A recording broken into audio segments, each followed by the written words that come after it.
حضرات ذی وقار میں آپ کو اس بات کی تھوڑی سی وضاحت کر دیتا ہوں۔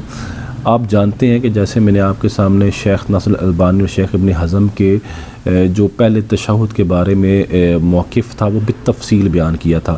کیونکہ شیخ ناصر الالبانی نے یہ کہا تھا پہلے تشہد کے اندر درود پاک بھی پڑھ سکتے ہیں اور دعا بھی مانگ سکتے ہیں، اور پھر شیخ ناصر الالبانی نے اپنی تائید میں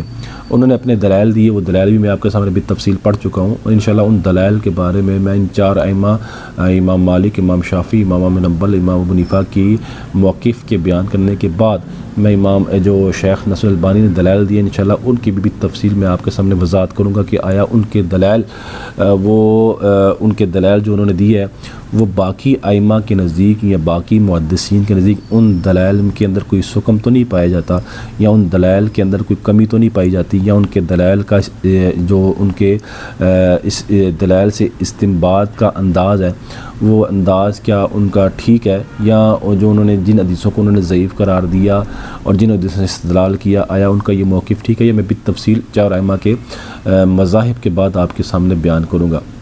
ابھی میں آپ کو صرف یہ بتا رہا تھا کہ شیخ ناصر الالبانی نے اپنے یہ جب موقف اختیار کیا کہ پہلے تشہد کے اندر درود پاک اور دعا مانگی جا سکتی ہے، تو انہوں نے اپنی تائید میں شیخ ابن حزم کا بھی حوالہ دیا تھا، دلائل دیے تھے، ساتھ اپنی تائید میں ابن حزم کا بھی حوالہ دیا تھا، اور ابن حزم کا بھی جو موقف تھا وہ بھی بالتفصیل میں آپ کے سامنے کیا کیا میں نے آپ کے سامنے بالتفصیل پڑھا، اور جہاں تک ابن حزم کے موقف کا تعلق ہے شیخ البانی کے بعد میں انشاءاللہ بلکہ شیخ البانی سے پہلے ابن حزم کے موقف کی بھی جو کمزوری ہے وہ بھی میں آپ کے سامنے بتاؤں گا۔ کمزوری سے مراد آیا ان کا مذہب اس بارے میں کہ پہلے تشہد کے اندر دعا اور درود پاک پڑھ سکتے ہیں کہ ان کے مذہب میں کیا اس موقف کے اندر مضبوطی ہے ابھی، یعنی باقی ائمہ اس بارے میں کیا کہتے ہیں وہ بھی میں انشاءاللہ آپ کے سامنے بالتفصیل پڑھوں گا۔ ابھی میں آپ کو صرف یہ بتانا چاہتا ہوں کہ جس طرح شیخ البانی اور شیخ ابن حزم نے کہا پہلے تشہد میں درود پاک اور دعا پڑھ سکتے ہیں، اس کے مد مقابلے میں ان تین ائمہ کا میں نے مذہب آپ کے سامنے بیان کیا، امام مالک کا میں بیان کرتا ہوں۔ حضرات ذی وقار یہ یاد رکھیں کہ یہ جو چار ائمہ ان چار ائمہ کی کتابوں کے حوالہ جات خصوصاً امام ابو حنیفہ، امام شافعی اور امام احمد بن حنبل کے میں نے آپ کے سامنے پڑھے ہیں۔ اب آپ دیکھیں تو ان ائمہ کے جو چار ائمہ ہیں، ان ائمہ کے جو شاگرد ہیں جو ان سے بالاستیاب جنہوں نے پڑھا یا بالاستیاب پڑھنے کے بعد کے جو شاگرد تھے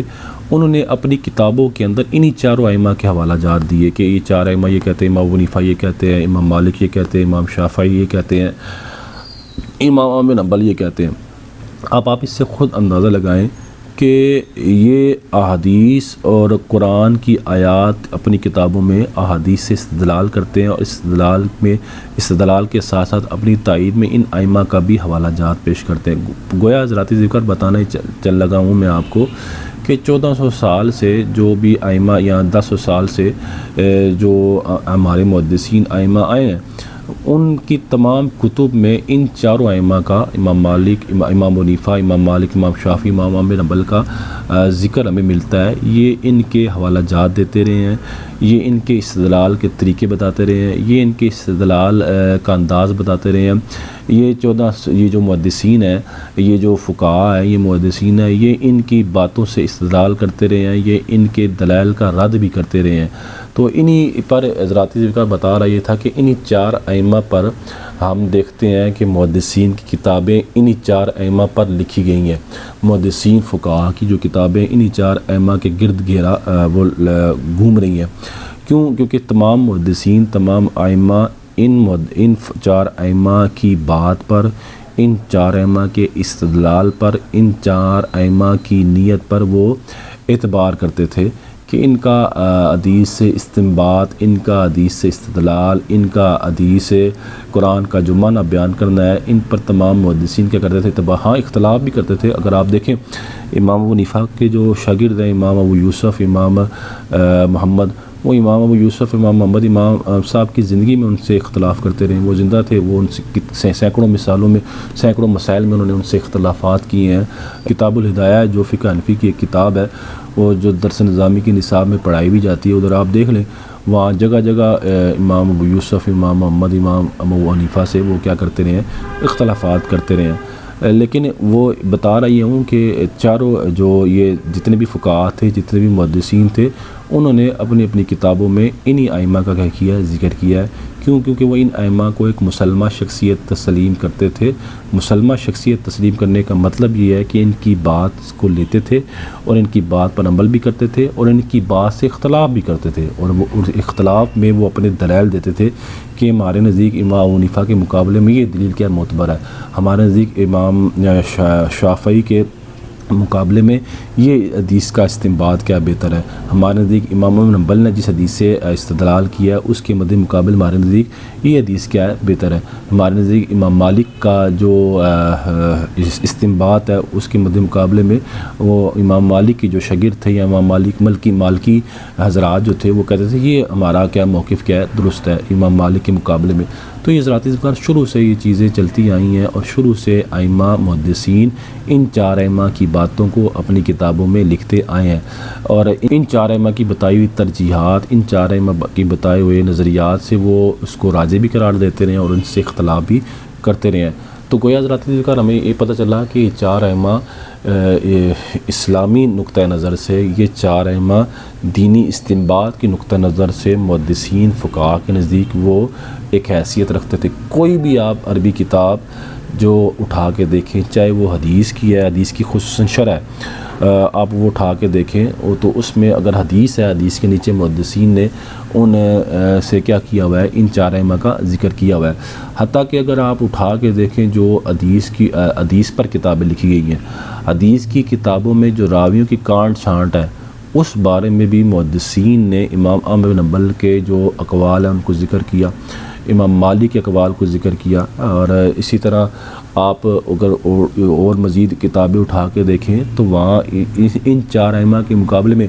جو حدیث کے مستند جن کی جرح و تعدیل کا اعتبار ہوتا ہے احادیث کے اندر، ان ائمہ کی باتوں کو لیا گیا۔ انہوں نے اگر کسی راوی پر ضعف کا بتایا کہ یہ راوی کمزور ہے، یہ راوی غلطیاں کرتا ہے،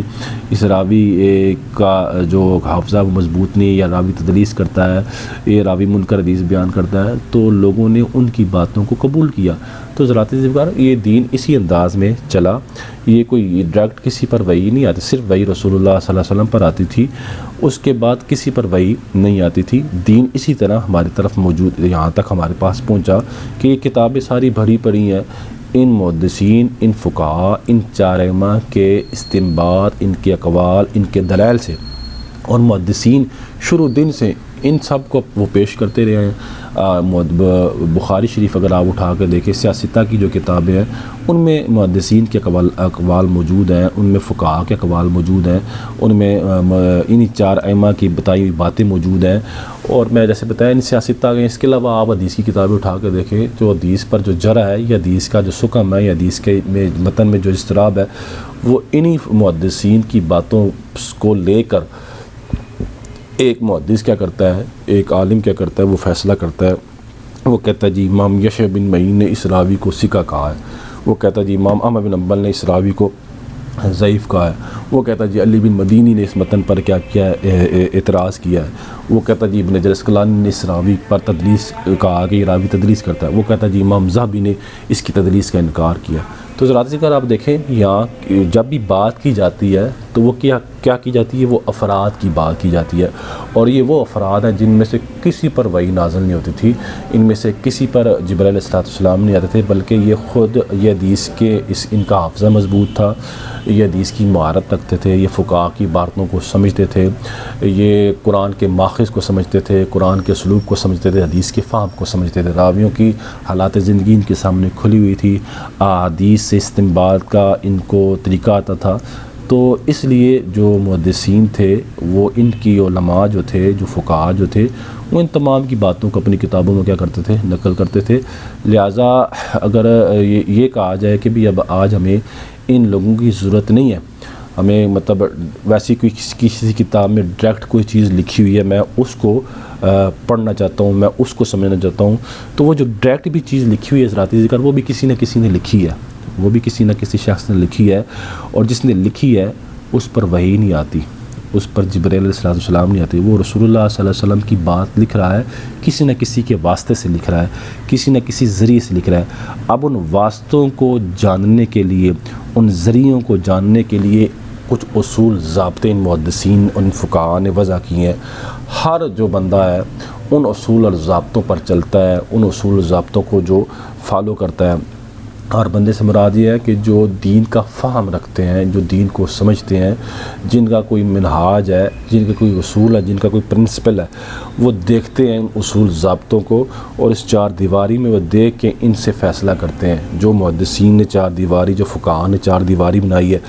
اور جب کوئی بندہ ان چار دیواری کو توڑ دیتا ہے، یعنی محدثین کے فقہاء کے جو جن سب کے میں نے ابھی آپ کے سامنے نام لیے ہیں، ان کے بنائے اصولوں کو توڑتا ہے، تو وہ اس کو کہتے ہیں بے لگام. اس کو کہتے ہیں بے لگام. وہ پھر چاہے جو مرضی کرے، اس کے نزدیک کسی کی بات حجت نہیں ہوتی. اور وہ خود بھی کیا ہوتا ہے، وہ خود بھی جب وہ استدلال کرتا ہے تو وہ کسی کتاب سے کر رہا ہوگا. وہ کتاب بھی کسی نہ کسی شخص کی لکھی ہوئی ہے، اور جس شخص کی لکھی ہوئی ہے اس شخص پر بھی وحی نازل نہیں ہوتی. اور اس شخص نے جو کتاب لکھی ہے اس شخص نے بھی کوئی اصول ضابطے بیان کیے ہیں، اور ان اصول ضابطوں پر سب کو چلنا پڑتا ہے. وہی اصول ضابطے، انہی اصول ضابطوں کو سارے مانتے ہیں، انہی اصول ضابطوں پر سارے چلتے ہیں. ان اصول ضابطوں سے جو باہر نکلتے ہیں ان کو ہم نے دیکھا ہے کہ وہ نہ ان کا سر ہوتا ہے نہ ان کا پیر ہوتا ہے. وہ ایک ایسی شکل ہوتی ہے کہ جس کے نہ آنکھیں ہوتی ہیں، نہ ناک ہوتا ہے، نہ آنکھیں نہ کان ہوتے ہیں. وہ جس کو آپ سمجھ لیں ایک بدنما شکل ہوتی ہے. بدنما شکل کی محدثین، فقہاء اور ائمہ کے نزدیک اس کا کوئی اعتبار نہیں ہے. اور وہ اگر آئینے کے سامنے کھڑی بھی ہو تو کوئی بھی شخص یہ نہیں کہتا کہ آئینے کے سامنے اس کو جتنی اپنی خوبصورتی دکھائی دے رہی ہوتی ہے اس خوبصورتی پر کیا ہوتا ہے، وہ کہہ رہا ہوتا ہے میں خوش ہوں. جبکہ اس کائنات کے اندر اللہ تبارک و تعالیٰ نے اس سے بھی خوبصورت چیزیں پیدا کی ہوئی ہیں، اور جس کا وہ اعتراف کرنے سے کیا کرتا ہے، انکار کرتا ہے. حضرات اگر بات اس کو کھینچا جائے تو بات بہت زیادہ لمبی ہوتی جائے گی. بس آپ کو بتانے کا یہ مقصد تھا کہ کائنات کے اندر کوئی بھی کتاب ہے، اس کتاب چاہے وہ کسی کی بھی لکھی ہوئی ہے، اس کتاب کے کچھ اصول ضابطے اس کے مصنف نے وضع کیے ہوتے ہیں. ان اصول ضابطوں کو وہ ایک اصول ضابطے ایک منہاج ہیں، وہ انہی پر ساروں کا دار و مدار ہے. اور وہ منہاج لکھنے والے، وہ اصول ضابطے لکھنے والے انبیاء نہیں ہوتے. وہ اصول ضابطے لکھنے والے وہ رسول نہیں ہوتے. وہ اصول ضابطے اللہ تبارک و تعالیٰ کوئی وحی نہیں کرتا. وہ اصول ضابطے جبرائیل علیہ السلام لکھے نہیں ہوتے. وہ بلکہ علماء کا استنباط ہوتا ہے، محدثین کا استقراء ہوتا ہے حدیث پر، قرآن پر. وہ اپنے استقراء، اپنے تتبع، اپنے فہم سے ان چیزوں کو کیا کرتے ہیں، واضح کرتے ہیں. اور جب بھی آپ کوئی بھی کتاب اٹھا کے دیکھیں گے، چاہے حدیث کی، چاہے کسی بھی کوئی کتاب اٹھا کے دیکھیں گے، چاہے قرآن کی تفسیر اٹھا کے دیکھیں گے، آپ کو اس قرآن کی تفسیر کے نیچے، آپ کو اس حدیث کے فہم کے پیچھے ان محدثین، ان فقہاء، ان چار ائمہ کی باتیں نظر آئیں گی. تو اسی کو کیا کہتے ہیں، دین کہتے ہیں. انشاءاللہ میں اس کے بعد جو ہے امام مالک کا جو موقف ہے کہ وہ پہلے تشہد کے بارے میں، دعا درود پاک کے بارے میں کیا کہتے ہیں، انشاءاللہ میں آپ کے سامنے وہ بیان کروں گا. اللہ سبحانہ عمل کی توفیق عطا فرمائے.